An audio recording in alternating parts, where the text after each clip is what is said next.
पैसा मानव इतिहास का सबसे बड़ा आविष्कार या फिर एक स्कैम। क्या है पैसों का काला इतिहास और पैसों का वो सीक्रेट क्या है जिस पर अमीर लोग अरबों खर्च करते हैं ताकि वो आपको पता ना चले। The government is going to sort things out. The governments don't rule the world.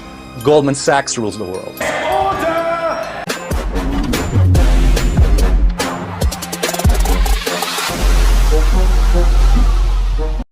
पैसा इंसानियत का एक ऐसा नशा जिसने हम शिकारियों को व्यापारियों, सौदागरों, बादशाहों और गुलामों में बदल दिया। इसने जंगलों में रहने वाले आदि मानवों को इन गगनचुंबी महलों में लापटका। इन शिकारियों का परचम आज मंगल ग्रह तक लहरा चुका है। चलिए पैसे के इस मायाजाल के पीछे का डर्टी गेम समझते हैं, बिल्कुल आसान भाषा में।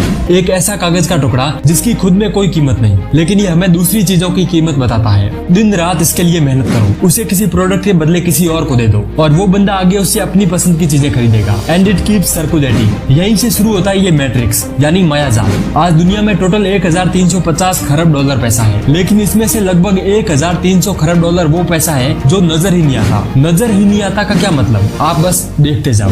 वक्त है आज से 17,000 साल पहले का, जब पैसे का कोई अस्तित्व नहीं था। 15,000 BC। ये वो वक्त था जब इंसान छोटे छोटे कबीलों में रहा करता था। उन सबका सिर्फ एक ही मकसद था, शिकार करना और किसी भी तरीके से जिंदा रहना। शिकार तो हर रोज नहीं मिलता, पर भूख तो हर रोज लगती है। और यहाँ से जन्म होता है बार्टर सिस्टम का। तुम हमें ताजा गोश्त दो और हम तुम्हें अपने हथियार देंगे, यानी चीजों का लेन देन करना। इस सिस्टम की शुरुआत सबसे पहले मेसोपोटामियन ट्राइब में हुई, जिसने इंसानों को हमेशा के लिए बदल कर रख दिया। एक दूसरे से लड़ने वाले इंसान अब मिलजुल कर रहने लगे। हर कोई एक दूसरे से ट्रेड करने लगा। हजारों साल गुजरते गए और इंसानों की आबादी बढ़ती चली गई और वो शिकार के अलावा खेती बाड़ी भी करने लगे। तो बार्टर सिस्टम की कमियां सामने आने लगी। इतने सारे लेन देन का हिसाब रखना बहुत ही मुश्किल था। हमने मिट्टी के टुकड़ों पर निशान बनाकर उसका हिसाब रखना शुरू किया और ये अकाउंटिंग की शुरुआत थी। अब दूसरी प्रॉब्लम ये थी कि कई बार सामने वाले को वो चीज नहीं चाहिए थी जो आपके पास है। इससे बहुत से ट्रेड नहीं हो पाते थे। इंसानों ने इस समस्या को सुलझाने के लिए 2500 BC के आसपास कमोडिटी मनी का आविष्कार किया। हमने उस हर एक चीज को पैसा बना लिया जो नायाब थी और जिसे हम खुद भी इस्तेमाल कर सकते थे,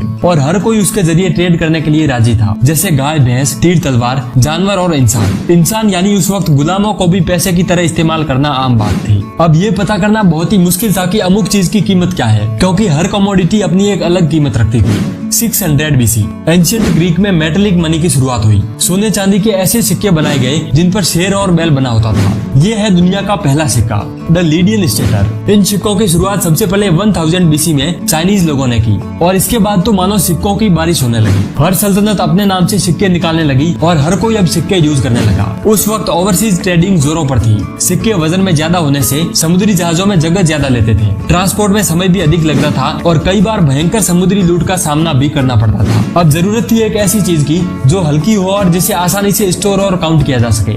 लेकिन एक मशहूर कहावत है, एवरीबडी लव्स प्रोग्रेस बस नोबडी लाइक्स टू चेंज। हर कोई तरक्की तो करना चाहता है पर बदलना कोई नहीं चाहता।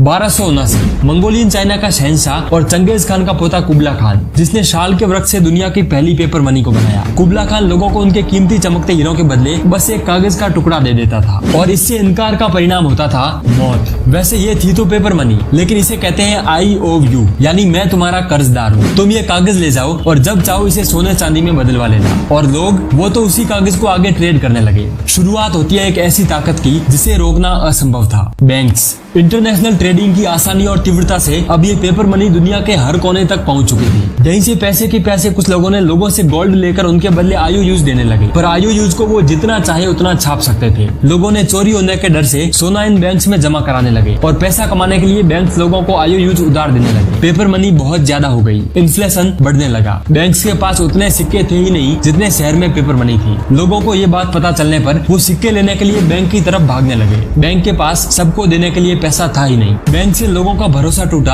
और अब वो गोल्ड घर में ही छुपा कर रखने लगे। इससे पैसे का सर्कुलेशन बहुत कम हो गया। 1816 ब्रिटेन ने एक लॉ बनाया कि हम उतनी ही पेपर मनी प्रिंट करेंगे जितना हमारे पास गोल्ड होगा। इससे महंगाई भी नहीं होगी और कर्ज भी एक लिमिट में ही दिया जाएगा। इसे गोल्ड स्टैंडर्ड कहा गया। बहुत सी कंट्रीज और 1900 में फाइनली US ने भी इसे अपना लिया। देश में अगर पैसा ज्यादा हो तो इन्फ्लेशन होता है जो खतरनाक है, और पैसा कम होने पर डिफ्लेशन होता है जो और भी ज्यादा नुकसानदायक है।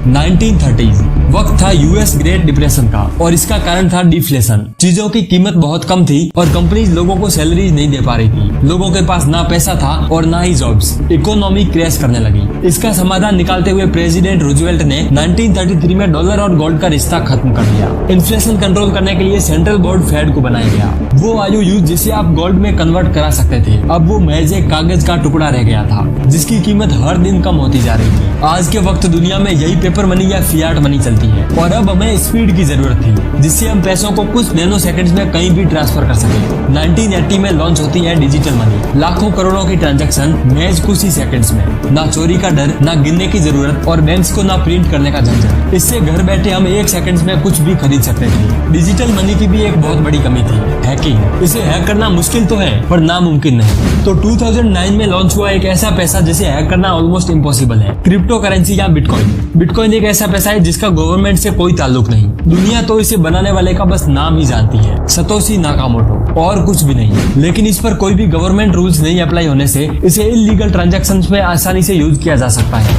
ये ट्रांजैक्शंस क्राइम के लिए एक ग्रीन फ्लैग है और एक कंट्री के लिए बहुत नुकसानदायक। बिटकॉइन चाहे जैसा भी हो, पर इसकी ब्लॉकचेन टेक्नोलॉजी, क्रेडिट कार्ड्स और ऑनलाइन पेमेंट्स वाली टेक्नोलॉजी से हजारों साल आगे है। सिर्फ एक बिटकॉइन को हैक करने में 1 अरब साल लग जाएंगे या शायद उससे भी ज्यादा। 2009 में एक बिटकॉइन $0 का था, 2011 में $1 और आज 2024 में इसकी कीमत 34 लाख रुपए है। दोस्तों, अब एक बार पीछे मुड़कर नजर डालिए, ये दुनिया कुछ हजारों साल में कितनी तरक्की कर चुकी है। हम बार्टर सिस्टम से ऐसे पैसे पर आ चुके हैं जो नजर ही नहीं आता। हमने जिस पैसे को अपने फायदे के लिए बनाया था, आज उसी से हमारा नुकसान हो रहा है। आप पूरे महीने जी जान लगाकर मेहनत करते हो बस कुछ स्क्रीन पर दिखने वाले नंबर्स और कागज के टुकड़ों के लिए, जिसकी कीमत हर पल कम होती जा रही है। पर आखिर इसका सॉल्यूशन क्या है? सबसे पहले असली पैसे को पहचानो। वो चीज जिसकी कीमत वक्त के साथ बढ़े, घटे नहीं, वही असली पैसा है। Invest in real money. अगर इस दुनिया का सारा पैसा हर इंसान में बराबर बांट दिया जाए तो कुछ वक्त में वो पैसा फिर से उन्हीं अमीरों के पास पहुंच जाएगा। क्योंकि टॉप 1% रिच लोग पैसे के बारे में वो जानते हैं जो आप लोग नहीं जानते। वो पैसे के लिए काम नहीं करते, बल्कि पैसा उनके लिए काम करता है। इसके बारे में हम नेक्स्ट डॉक्यूमेंट्री में बात करेंगे, कहीं वो आपसे मिस ना हो जाए। इसलिए प्लीज इस चैनल को सब्सक्राइब कर दो और अगर आप ये समझ गए तो आपकी जिंदगी हमेशा के लिए बदल जाएगी।